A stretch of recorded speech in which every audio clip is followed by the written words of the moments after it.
Mayang buntag, na ako karon sa Seda Hotel diri sa Cebu. Sa meeting na ako with si Arlene, niingon man siya, mamingaw man po pag adto na sa New Zealand kay lami man ang puso, lami man ang litson, lami man ang mga local food. Paano na?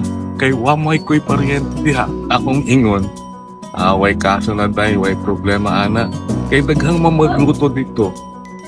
Nay magluto ng crispy belly, lechon, mupalit ka kada kilo o kung lechon, naaman.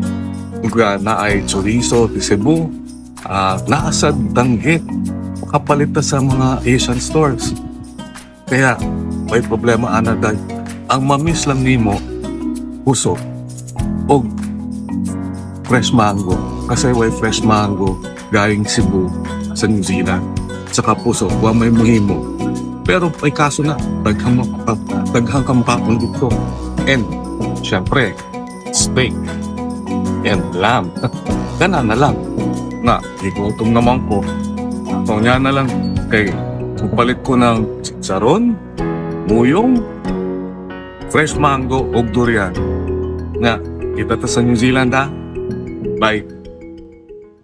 Daghang salamat sa tanang nitambong sa akong webinar para sa mga nurses, teachers, engineers, o tanan, mga management.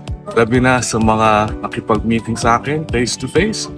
Daghang salamat for spending time with me.